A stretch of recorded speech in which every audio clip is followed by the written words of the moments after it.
Somebody has said, and rightly so, that Jesus was the best teacher who ever lived or will live. Who can be called a best teacher? Is the one who is qualified, higher qualified academically, or other way about? A best teacher could be one who prepares his lessons well and delivers well in a class and gets good result.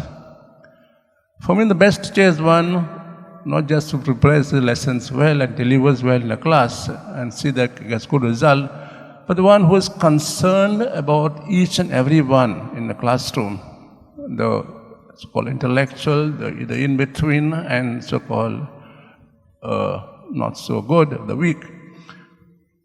He makes sure that each one of us is able to get the best out of him or her. And therefore, he goes to each one's need and gives them what they need at every level, intellectual level, middle level, and lowest level. And this is what Jesus has been. He has been giving everyone the best what each one meant live. For everyone, that the best could be brought out in them. And this is what we see in today's parable. Jesus told many parables. Today's parable, I think, is most complicated one, complex. And as we heard it, I'm sure you felt in your heart that landowner was unjust. I think we are judging rashly because as we heard the parable, to each one of them who were employed, the deal was made or what will be their wages. But what is more striking is that the landowner goes at different times and makes sure that everyone who is there in the vicinity, the marketplace, gets a job for his daily living. The salary was 1 denarius. So each one who is unemployed at different times of the day is given a job for that particular. This is what we see. Jesus, he's concerned about each and every one who is there, unemployed, and costs time to his vineyard. So we can't call Jesus so-called, the landowner so-called unfair.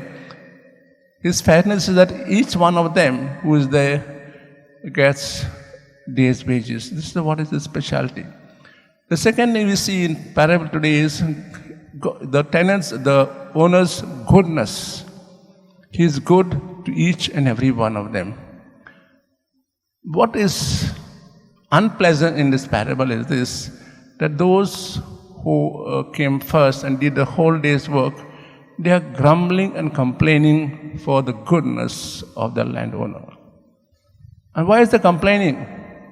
They have made a deal with each one of them. They're still complaining because of that man's goodness and that man's concern for each and every one of them. And as long as they complain, they are unhappy. This is what happens to us in life. We sometimes complain. We who work at different levels or work different levels, we put in our sweat and our brow, and we see others maybe higher than us, who not be doing that much of work, but getting fatter than us, and we complain. It's we toil and toil and toil, and these don't toil so much. Why this? So as long as we're going complaining, this feeling of unhappiness within us, that's one of the cause of a so-called misery in our life. So let's appreciate what God has given to us, our life, our blessings. So many blessings gives to each one of us.